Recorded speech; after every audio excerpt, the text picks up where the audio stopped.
Buongiorno a tutti. Allora, oggi inizierò a presentarvi gli obiettivi che uso per le mie fotografie. Come sapete, io uso un sistema Fujifilm, in particolare delle macchine APS-C, quindi un sistema cosiddetto X da parte della Fuji, perché poi la Fuji ha anche un medio formato che si chiama GFX o GFX. In ogni caso, per ciò che riguarda il sistema X, la Fujifilm per i suoi obiettivi ha suddiviso la gamma in tre fasce. Una prima fascia un po' più economica che si chiama XC, una seconda fascia che si chiama XF, diciamo media, e una fascia di alta gamma che si chiama XF Red Badge. Fisicamente c'è proprio un simbolo rosso che sta appunto a simboleggiare che stiamo parlando di alta gamma. Gli obiettivi che vi presento oggi sono due obiettivi della serie XC, quindi della più economica.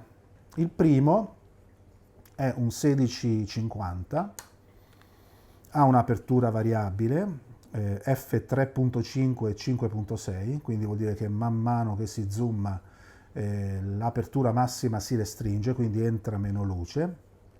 È molto leggero perché pesa 220 grammi, è stabilizzato, non è tropicalizzato, quindi diciamo non può essere usato in condizioni estreme, quindi sotto la pioggia oppure in condizioni di polvere o di molto freddo o di umidità. Cioè, può essere usato, ma c'è un alto rischio che si danneggi lui e anche la fotocamera.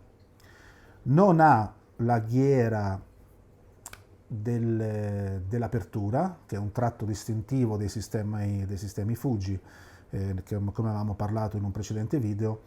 Appunto la Fuji con la serie X ha voluto tornare un pochettino indietro nel tempo e quindi dare più spazio ai controlli manuali. Questi tipi di obiettivi invece della serie XC non hanno la ghiera dell'apertura sull'obiettivo, quindi si deve selezionare con una ghiera sulla macchina. Ora, per chi usa altre marche tipo Sony, Canon, Nikon, questo non è una novità, però per chi usa Fuji sì, diciamo così, è qualcosa da tenere in considerazione. In più, l'attacco è di materiale plastico, quindi non è di metallo. Questo che cosa vuol dire? Che col tempo e con l'usura magari potrebbe crearsi un piccolo gioco e quindi penetrare luce dall'attacco dell'obiettivo sulla fotocamera. Quindi 15-50 equivale a un 24-75, quindi diciamo che è il classico zoom mid tele full frame, rapportato al full frame. Quando si zooma l'obiettivo si estende ed è un obiettivo che io personalmente l'ho preso in kit con la XT20, quindi la XT20 all'epoca poteva essere acquistata solo corpo macchina, insieme a questo obiettivo e insieme al 18-55, che fondamentalmente è un altro mid tele, però è un po' più luminoso perché ha un'apertura variabile f2.8 e f4, questo invece è f3.5 e f5.6. Quel kit lì costava circa un 200 euro in più e dopo varie ricerche, vari confronti, eccetera, ho visto che, e questa è una caratteristica importante degli obiettivi della Fuji, la qualità ottica di questo e di quello è quasi simile, è molto simile. Pertanto non ho trovato, diciamo così, nessun elemento a favore del 18-55, che peraltro è un po' più grande, un pochettino più pesante, ma vabbè, è un obiettivo che non ho, quindi è inutile parlarne. Con questo obiettivo qui, che ho usato moltissimo, ho fatto delle foto veramente molto belle, che poi alla fine del video vi proporrò sia di questo sia del 50-230, di cui parleremo tra poco. È un obiettivo che mi ha dato molte soddisfazioni, è molto leggero, è molto piccolo. Ultimamente però lo uso molto poco e lo uso solamente in congiunzione con la XT20, in quanto dopo aver acquistato il 18-135, di cui parleremo in un prossimo video, questo obiettivo qui, diciamo così, ha poco senso se non accoppiato con questa macchina, diventando quindi un sistema molto leggero, molto piccolo, molto portatile per foto, diciamo così, di viaggio o quando non voglio portarmi molti obiettivi dietro, foto di famiglia, eccetera, eccetera.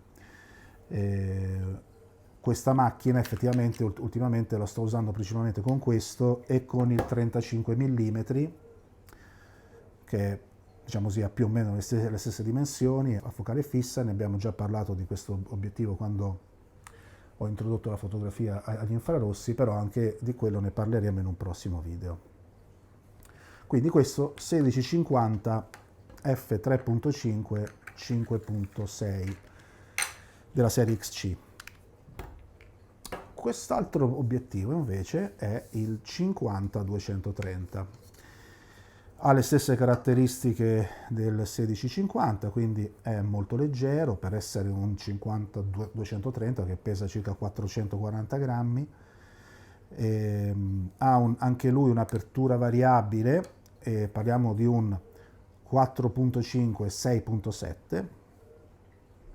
Non ha la ghiera delle aperture, anche lui ha l'attacco in plastica e anche lui è stabilizzato e non è tropicalizzato, quindi ha le stesse caratteristiche di quell'altro.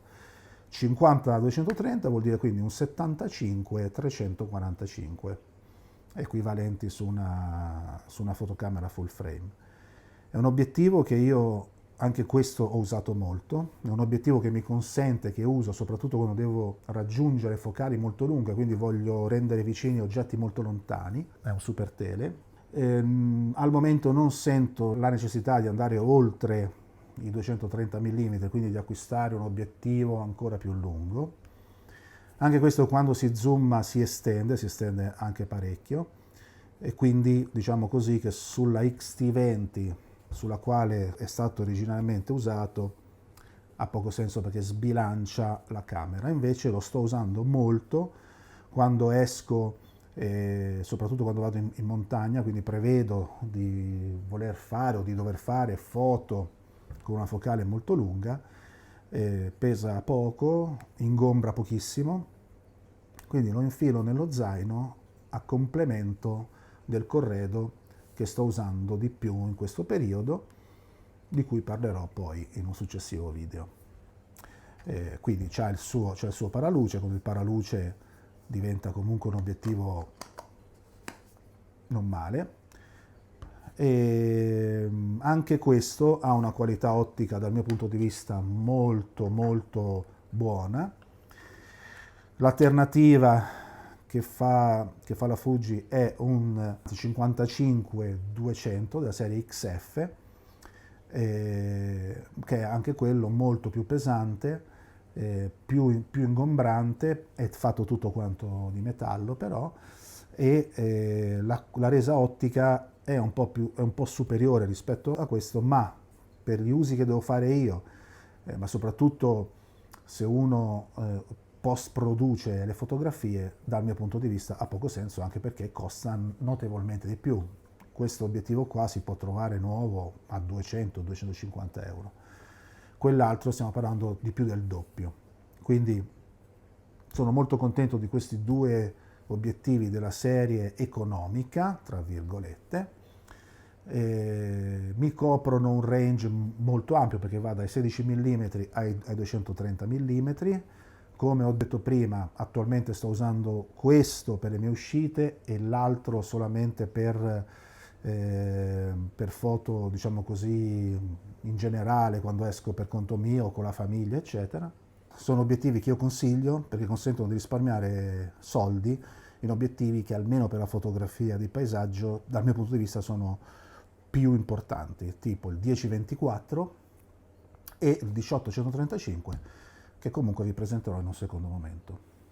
Spero che questo video vi sia stato utile. Come al solito non è una recensione, ma è solamente una mia opinione sull'attrezzatura che io uso.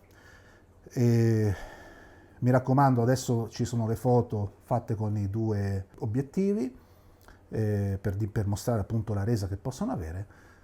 Se vi piace questo video mettete pure un like, se vi piace quello che faccio iscrivetevi al canale. Buona giornata.